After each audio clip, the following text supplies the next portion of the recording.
방금 들으신 대로 이른바 슈퍼특검이란 별명까지 붙은 최순실 게이트 특검호가 출항 준비에 한창입니다. 이수희 변호사는 계속 함께 하시고요. 네. 세 분 전문가 새로 모셨습니다. 소종섭 전 시사저널 편집국장, 최영일 시사평론가, 이동형 동아일보 정책사회부 차장입니다. 어서 오세요. 네, 안녕하세요. 자, 우직한 칼잡이다, 돌직구 무사다. 이 윤석열 검사 얘기인데 어제 이제 3시간 동안 박영수 특검과 독대 회의도 했다고 하고, 자, 3년 전에 친박계 의원들에게 시달렸던 모습 어떤 사람이냐를 이해하기 위해서 한번 보겠습니다. 우리 정의는 혹시 조직을 사랑합니까? 네, 대단히 사랑하고 있습니다. 사랑합니까? 네. 혹시 사람에 충성하는 건 아니에요? 저는 사람에 충성하지 않기 때문에 예. 제가 오늘도 이런 말씀을 드리는 겁니다. 이 화면이 굉장히 화제가 됐었는데요. 윤 팀장이 전국으로 뿔뿔이 흩어졌던 당시의 옛 동료들을 다 모으고 있다는 얘기가 들려요. 이번 보면 이제 특별검사 뭐 4명에다가 특별검사가 20명 아닙니까? 그렇죠. 네, 굉장히 메모드급이기 때문에 또 윤석열 검사로서는 지난번에 이제 일종의 좀 그 불명예스러운 이 퇴진 이런 부분에 대한 명예회복을 할 수 있는 뭐 절호의 기회가 되고 네. 또 검찰 내에서도 수사 능력을 인정받는 예. 그러한 사람이기 때문에 이번에 또 역사적으로 중요한 뭐 특검 아니겠습니까? 그러다 보니까 최강의 팀을 꾸려야 된다. 이건 뭐 박영수 특검도 마찬가지인 것 같아요. 그러다 보니까 아무래도 자신과 이제 호흡을 많이 맞췄던 그런 사람들 중심으로 해서 그야말로 최강의 팀을 꾸리는 뭐 지금 그런 와중인 것 같습니다. 자, 이 사람들이 만약 이제 일종의 좌천당하고 좀 그렇죠. 그 울분을 씹었다고 알려져 있는 사람들이 모이면 수사가 뭐 제대로 되겠다는 예상들이 나오는데 어떻게 보십니까? 그러니까 일단은 보복 수사 아니냐 네. 여기에 대해서 검사가 수사권을 가지고 보복을 한다면 그 깡패지 검사입니까? 이런 그렇게 얘기를 했단 말이에요. 얘기했죠. 예. 거기서 이제 본심이 어느 정도 드러난다고 보는데 잘 보시면요. 2013년 저 국정감사 발언 때가 어떤 때냐 하면 최동욱 검찰총장이 정권 초기에 국가기관 대선 개입을 수사할 때예요. 그렇죠. 윤석열 검사가 그때 팀장이었어요. 팀장. 그런데 최동욱 검찰총장이 찍어내기를 당합니다. 찍혀내기. 네. 예. 그러니까 이게 느닷없는 혼외자 논란으로 이제 총장직을 물러나죠. 예. 그때 윤석열 검사가 최 총장의 호위무사 아니냐. 그러니까 정가균 의원의 질문은 사람을 사랑하는 거 아니냐. 그 사람이 이제 최동욱 예. 당시 검찰총장이었던 거고요. 아니다. 난 조직을 사랑하는 것이다. 라고 이야기를 했음에도 불구하고 역시 좌천되면서 윤 검사의 눈에는 그 이후에 이 검찰을 장악한 수뇌부가 그거겠죠. 이번에는 매우 철저한 수사를 할 것이다. 라고 예상해야 될 것 같습니다. 칼날이 좀 예리해지겠다 네. 이런 전망 나옵니다. 네, 특검의 2인 자격인 특검보들의 인선이 이르면 오늘 마무리된다고 하는데요. 어제 박영수 특검의 이야기 한번 들어보시죠. 아니 아직 얘기가 없는데 특검법상에 3일 내로 추천을 받으면 지적을 해줘야 되니까. 네. 자, 최태민 사건도 조사하고 뭐 태월호 사건도 조사하고 이런 얘기 나오는데 어떻습니까? 지금 그 박영수 특검이 이야기하고 있는 부분이 상당히 많습니다. 네. 스펙트럼이 상당히 넓다고 할 수가 있는데요. 가장 중요한 박근혜 대통령의 뇌물죄 적용 여부를 가장 중요시하게 보고 있는 것은 맞지만 세월호 7시간을 비롯해서 사입이 종교에 대한 문제까지 아주 폭넓은 수사폭을 예고를 하고 있습니다. 네. 세월호 7시간 관련해서는 이 청와대 근무하는 여러 비서관들이 제대로 근무했느냐 이 점에 초점을 맞춘 것이라고 해석을 해야 됩니다. 왜냐하면요. 청와대에 근무하는 비서관들이 정확하게 대통령에게 보고를 했느냐. 심지어 서류 장부상에는 보고를 하고 지시를 받은 것으로 깨알같이 적어 놓기는 했지만 네. 실제로는 하지 않았을 가능성. 음. 말로는 했습니다라고 해놓고 실제로는 대통령이 방에 있는데 노크 한번 해보지 못하고 서류만 오락가락한 것 아니냐. 이런 세간의 의혹들에 대해서도 난낱이 파헤쳐 보겠다. 이런 의지를 밝힌 겁니다. 근데 박영수 특검은 좀 묘한 얘기도 했습니다. 이 대목을 한번 들어보고 계속 얘기 나누지요. 네. 세월호 7시간이라는 거에 대해서 사실 국민들이 마지막으로 이게 제일 궁금하다 이런 얘기들이 많아요. 7시간의 그 문제가 소위 그 청와대 기관과 관련된 문제라면은 대상이 될 수가 있죠.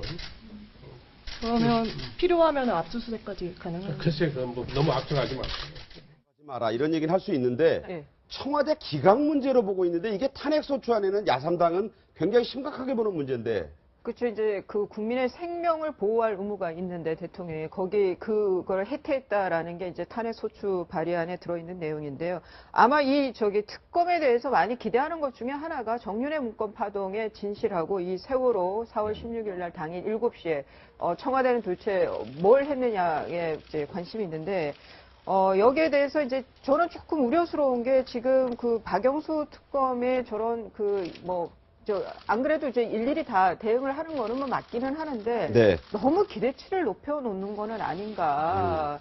뭐 지금까지 특검이 그렇게 이제 그 용두사미인 특검들이 많았기 때문에 저는 좀 특검에 대해서는 좀 냉정하고 건조한 태도로 좀 봤으면 좋겠는데 네. 좀 너무 기대치를 높여놓는 거 아닌가 그런 면에서 저는 조금 우려가 됩니다. 그런데 네. 이제 탄핵 소추안과 특검의 차이가 좀 있어요. 탄핵 소추안은 국회에서 대통령에 대한 파면을 지금 가결시키려는 거다 보니까 그렇죠.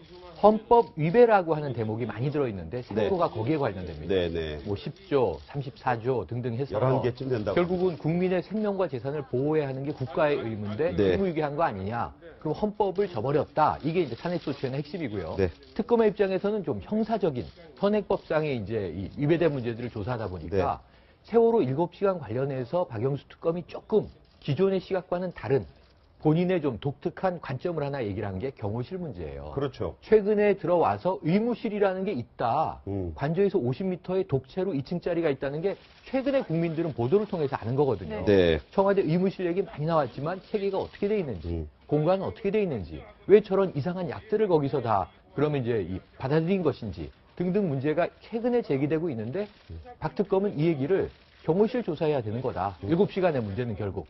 그렇다면 7시간 지금 뭐 조 간호장교를 비롯해서 문제가 최근에 많이 나오지 않았습니까? 네네. 이게 특검의 대상이라는 거는 명확히 맞아 보이고요. 그것을 이제 기강이라고 표현했지만 이 기강이 결국은 청와대의 약물 게이트 의혹, 그 다음에 이제 외부의 자문위 관련 게이트 의혹 등등과 연결돼 들어갈 것이다. 그리고 그것이 결국은 세월호 7시간의 미스터리가 풀리느냐 아니냐 문제로 연결될 걸로 생각이 됩니다. 자, 최태민 사건도 조사해본다. 이게 이제 여러 가지로 과거 일이고, 노태우 정부 때 조사한 것도 지금 아직 비밀 해제가 안 됐는데, 좀 수사 범위가 넓어진다는 논란이 있습니다. 한번 저희가 박 특검의 얘기를 들으면서 이동영 차장이 좀 설명해 주시죠. 예, 박영수 특검은 이제 최태민이라는 사람으로부터 범죄가 발생했고, 즉, 박근혜 대통령의 국정농단 사태가 최태민으로부터 시작이 됐다라고 했고, 범죄의 원인이 됐다면 들여다볼 것이라고 하면서 수사 의지를 밝힌 겁니다. 네. 하지만 너무 오래된 이야기라서 사실 진실을 명확하게 밝히기가 쉽지 않은 게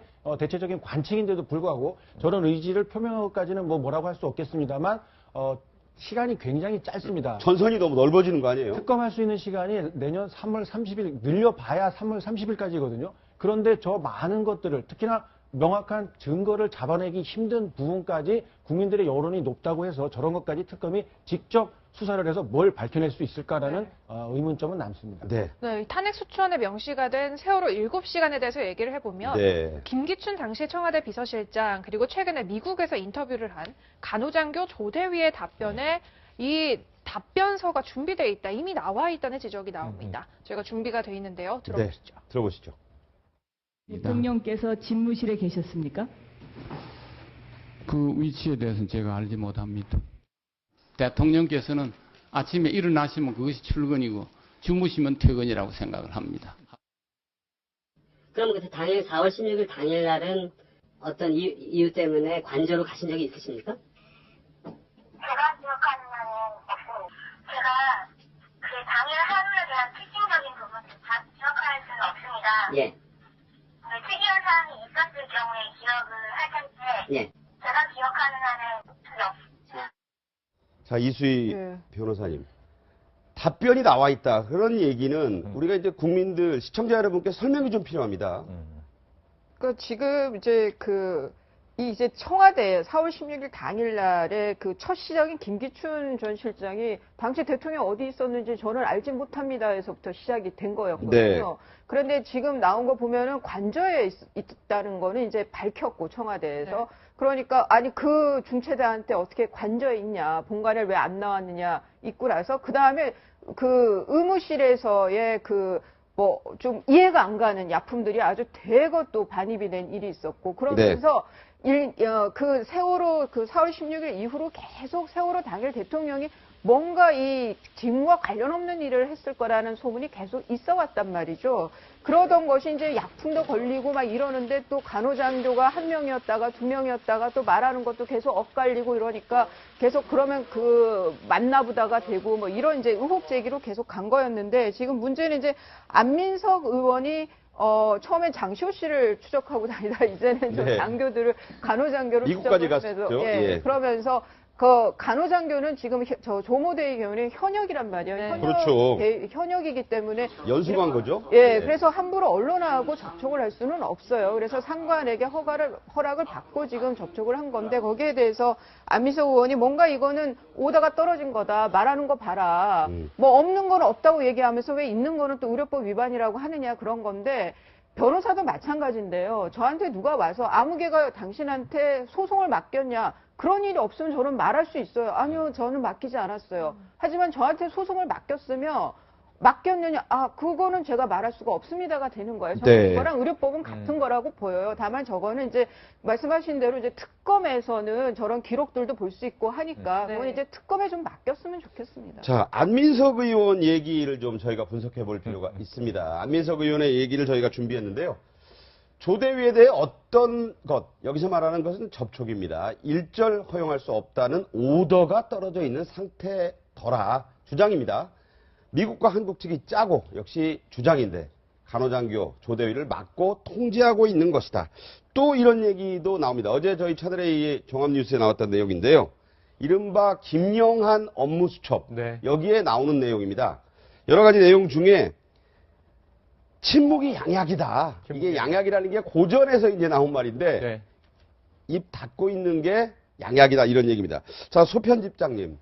이 부분이요. 오더란 얘기도 나오고 과거에 김영한 메모 뭐 업무수첩입니다만 침묵하라 이런 얘기도 나오거든요. 어떻게 우리가 해석해야 될까요? 그러니까 이게 안민석 의원의 주장인데 지금 이제 그 신아무개 대위와 조아무개 대위 그 당시에 2명 근무했던 간호장교들 얘기의 공통점은 어쨌건 자기들은 의무실에 있었고 현재에는 간 일이 없다라는 것이거든요. 그러니까 그 전까지는 사실 우리가 이 의무실과 관저가 사실 같이 이제 뭐 같은 공간에 있지 않을까 비슷하게 이렇게 추측을 했기 때문에 그런데 공간 자체가 분리되어 있는 상황에서 관저에 간 적이 없다. 그런데 당일날 대통령은 관저에 있었다라는 것을 뭐 청와대도 밝혔고 정호성 전 비서관도 밝혔는데 제가 보기에는 그 당시 이제 제2부속실장이 안봉근 비서관이었거든요. 그렇죠. 제1부속실장은 정호성 비서관. 그렇죠. 그러니까 저는 특검에서 결국 이 문제를 지금 밝히기 위해서는 간호장교를 통해서 저 진실을 밝히기는 어려워 보입니다. 여러 그렇죠. 가지로. 저것이 이제 뭐 정말 안민석 의원 주장대로 국방부 등등이 개입해서 짜고 얘기를 한 것이든 어떤 것이든 어쨌든 사람을 통해서 밝히는 건 저는 어렵다고 보고 그렇다면 결국 정호성, 안봉근 비서관 두 사람에 대한 특검의 조사 그리고 박 대통령에 대한 조사와 함께 그 당시에 2014년 당시에 뭐 그 관저 주변에 어떤 CCTV라든지 뭐 기록이 있을 거 아닙니까? 증거. 이런 부분에 대한 어떤 압수수색이라든지 그런 것이 불가피해지는 거 아닌가 저걸 밝히기 위해서는 결국 뭐 명령을 받아서 움직인 군인들 가지고는 안 되고 직접 당사자들에 대한 특검의 직접 조사 필요하다 이런 얘기인데요. 네, 답변은 사실 박근혜 대통령이 알고 있을 겁니다. 박영수 특별검사 이렇게 얘기했어요. 서면 조사 안 하겠다. 서면 조사는 시험 보기 전에 답안지 미리 제출하는 거랑 똑같다. 대면 조사 원칙을 밝혔는데 박근혜 대통령에게 직접 물어보겠다는 의지의 표현으로 읽으면 될까요? 그렇습니다. 액면 그대로 봐도요. 박근혜 대통령에 대해서는 반드시 불러다가 직접 조사를 하겠다. 필요하면은 자기가 직접 신문하겠다. 이런 의지까지도 밝힌 것으로 보면 박근혜 대통령에 대한 직접 조사 반드시 하겠다. 이렇게 해석을 할 수가 있거든요. 이 서면 조사라는 거에 대해서 굉장히 부정적으로 보고 있고 나중에 또 한 번 법정에 기소가 돼서 이런 공방이 벌어질 때 오히려 제대로 신문하지 못한 그 대가가 박근혜 대통령에게 어떤 유리한 점으로 작용하게 될 수 있다. 이런 것까지 예고하는 그런 대목인 것 같습니다. 박영수 특검 또 이런 얘기했습니다. 이번 참 말을 많이 하시고 열정이 높으시는데 가장 어려운 부분 본인도 이렇게 얘기합니다. 김기춘 전 실장의 수사일 것이다. 또 50비리 수사 때 모셔봤는데 그분 논리 보통이 아니더라. 대선배죠? 예, 대선배뿐만 아니라 김기춘 전 실장 뭐 모르는 분이 없을 거고, 그리고 이제 그 법논리, 그러니까 그 논리가 맞느냐 틀리냐의 문제가 아니라 네. 논리 면에 있어서는 아주 뛰어난 분이라고 알려져 있죠. 저는 이제 김기춘 전 실장의 법논리만이 어려운 게 아니라 지금 최순실 대통령 안종범 그리고 두 재단 기업 모금 이거는 간명해요. 재단 설립해가지고 돈 모으러 다니는 거니까. 네네네. 뭐 계좌로 왔다 갔다 하고 이랬으니까 간명한데, 그럼 최순실 대통령, 김기춘 전 실장 그리고 김종 전 차관이나 차은택이나 이렇게 연결된 거는 네. 문체부의 인사하고 예산 문제예요. 그렇죠. 이거는 뭐 이렇게 주고받은 공문이 있다 하더라도 그야말로 공문서들로 왔다 갔다 한 거라서 거기서 불법 행위를 끄집어내는 게 쉽게 예산이라든가 인사 문제, 여기에서 국정농단을 밝혀내는 거, 그거는 법논리 플러스 사실관계 규명도 굉장히 어려운 거예요. 그런 면에서 저는 박영수 특검이 김기춘 전 실장에 대한 부분에서 어려움이 많다라고 토로한 것이 아닌가. 김기춘 전 실장이 키예요. 네, 열쇠다. 고 김영한 민정수석의 다이어리를 보면 모든 것에 자물쇠를 다 틀어 막은 것이 공인을 했다 김 볼 실장입니다. 정도로, 예. 4월 16일 당일에 대해서는 오다가 떨어졌죠. 뭐라고 나오냐면 알려고도 하지 말고 알아서도 안 된다. 이런 얘기를 합니다. 청와대 직원인데도 그 당일에 대해서. 간호장교는 당연하죠. 네. 안민석 의원이 밝혀낸 건 하나예요. 숙소를 한 5번 옮겼는데 네. 수상하죠. 단기간에 5번 숙소를 옮기고 마지막에 영내 호텔로 들어가 버린 거는 어쨌든 뭐 감추려는 정황은 느껴져요. 하지만 이건 이제 특검에서 밝혀질 문제인데 네. 김기춘 실장 외에도 아까 최태민 씨 얘기를 하면 이 유사 종교 문제가 아니고요. 네. 부정 축제 문제는 반드시 조사할 거라고 봐요. 네. 그게 뿌리예요. 네. 그리고 나서 한 가지 꼭 특검보 중에 유능한 여성 법조인이 들어갈 거로 저는 예상을 하는데 8명 추천 후보에는 네. 들어있나요?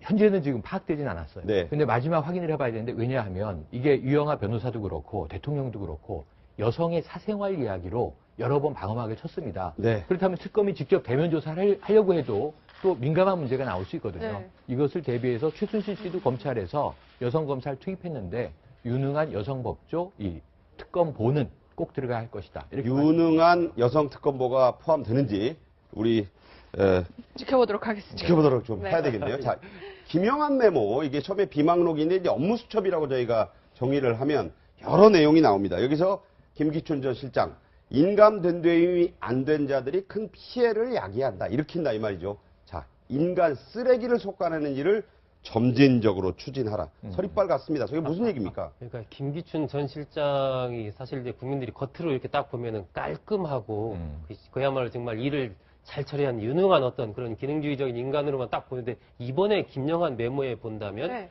막후에서 그야말로 뭐라고 할까요?